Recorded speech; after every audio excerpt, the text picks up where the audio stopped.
Sa gitna ng tumitinding krisis sa energy sa mundo, nagsagawa ang Pilipinas at China ng initial exchanges o paunang talakayan ukol sa posibleng pagtutulungan sa enerhiya sa South China Sea noong March 27 hanggang 28, 2026. At bago natin ituloy, kung ikaw ay bago pa lang sa aking YouTube channel ay huwag kalimutan mag-subscribe at i-click na rin ang bell icon para lagi kang updated sa mga bago kong upload video. Tinalakay ng Pilipinas at China ang mga praktikal na hakbang na naaayon sa batas at patakaran ng Pilipinas para mapataas ang kumpiyansa sa maritime domain, kabilang ang initial exchanges on potential oil and gas cooperation. Sa back-to-back meetings noong March 27 hanggang 28, sinabi ng Department of Foreign Affairs, DFA, sa isang pahayag noong Sabado, March 28. Sinimulan ang initial exchanges o panimulang pag-uusap tungkol sa posibleng kooperasyon sa langis at natural gas. Binigyang diin ito dahil sa idineklarang national energy emergency, kamakailan dulot ng kaguluhan sa Middle East na nakakaapekto sa supply ng langis sa bansa.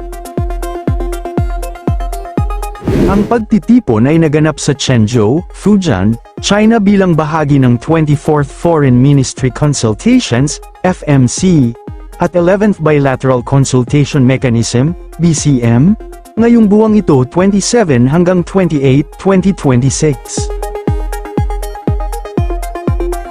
Inilarawan ng mga opisyal ng Pilipinas ang usapan bilang exploratory at best dahil sa pagiging komplikado ng isyu ng soberanya. Layunin ng Pilipinas na masiguro ang matatag na supply ng langis, kuryente, at maging ng pataba, fertilizer, para sa agrikultura.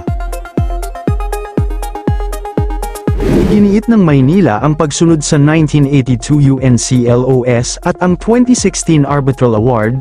Pinag-usapan din ang renewable energy, agrikultura, kalakalan, at ang pagpapadali ng pagbiyahe, visa-free travel, sa pagitan ng dalawang bansa. Sinabi ng Chinese Embassy na dapat magpakita ng katapatan, sincerity, ang Pilipinas bago ganap na magpatuloy ang mga formal na negosasyon. Kailangang matiyak na anumang kasunduan ay hindi lalabag sa saligang batas ng Pilipinas tungkol sa pag-aari ng mga likas na yaman. Matatandaan, kinumpirma ang matagumpay na drilling sa Kamagu 3 well. Ito ay tinatayang may taglay na gas na 2.5 beses na mas malaki kaysa sa nadiskubre sa Malampaya East 1 noong January. Ang bagong diskubreng ito ay inaasahang magpapalawig sa operasyon ng Malampaya ng 6 na taon. Kasabay nito, naghahanap ang gobyerno ng mga bagong lokal na supply sa West Philippine Sea. Ang Kamagu 3 well ay nagpakita ng mataas na potensyal, na may kakayahang maghatid ng hanggang 60 million standard cubic feet ng gas bawat araw. Ang natuklasang gas sa Malampaya East 1 at Kamagu 3 ay naglalayong magbigay ng dagdag na supply para sa mga tahanan at negosyo, kung saan ang mga bagong tubo ay ilalagay sa ilalim ng dagat. Ngayong din buwang ito, nakatanggap ang Pilipinas ng kauna-unahang shipment ng 700,000 plus na barrels ng Russian crude oil sa nakalipas na 5 taon, na dumaong sa Bataan. Ang kumpirmasyon ng pagdating ng mahigit 700,000 barrels ng Russian crude oil sa Limay, Bataan ngayong buwan taong kasalukuyan, na nakalaan para sa Petron Corporation, ay isang estratehikong hakbang upang matiyak ang supply ng enerhiya sa bansa. Ang tanker na Saraskay ay naghatid ng Espo Blend crude, na pinoproseso sa tanging refinery ng Pilipinas, habang umiiral ang energy emergency.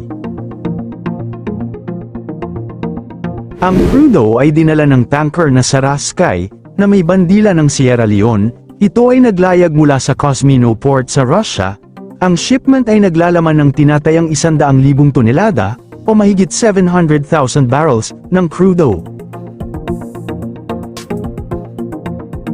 Ito ang unang pag-angkat ng Russian oil sa loob ng 5 taon, na ginawa sa gitna ng banta sa supply dulot ng kaguluhan sa gitnang silangan. Ang kargamento ay nakapangalan sa Petron Corporation, ang nag-iisang kumpanya na may aktibong oil refinery sa Pilipinas. Ayon sa mga report, ang crude oil ay ipoproseso sa planta ng Petron sa Limay upang gawing diesel, gasolina, at kerosene. Ang delivery ay naging posible sa ilalim ng isang temporaryong 30-day waiver mula sa US sanctions, na nagpapahintulot sa Pilipinas na bumili ng langis mula sa Russia hanggang April 11, 2026. May mga mungkahi sa gobyerno na magtayo ng sariling Strategic Petroleum Reserve o pambansang imbakan ng langis upang hindi agad tamaan ng pagtaas ng presyo sa ibang bansa. Ang crude oil, crudo, ay isang likas na yaman na nagmumula sa ilalim ng lupa, ngunit hindi ito direktang magagamit sa mga makina, upang maging kapaki-pakinabang na petroleum products, tulad ng gasolina, diesel, at kerosene. Ito ay dumadaan sa proseso ng pagpipino o refining sa isang oil refiner. Ang mainit na crudo ay papasok sa isang matangkad na tower, fractionating column, dahil magkakaiba ang boiling point, init ng paggulo, ng mga sangkap ng crudo. Naghihiwalay ang mga ito sa iba't ibang fractions, likido at vapor, habang umaakyat. Ang mas magaan, tulad ng gasolina, ay napupunta sa itaas, habang ang mabigat, tulad ng langis para sa makina, ay nananatili sa ibaba. Dahil mas mataas ang demand sa gasolina kaysa sa makakapal na langis, ang mga mabibigat na fractions ay hinahati sa mas maliliit at mas mahalagang sangkap sa prosesong tinatawag na cracking. Ginagamitan ito ng matinding init, presyon, at mga catalyst, kemikal, upang baguhin ang istruktura ng hydrocarbon. Hinahalo ang iba't ibang sangkap upang makabuo ng pinal na produkto tulad ng iba't ibang marka ng gasolina, diesel, jet fuel, at iba pa.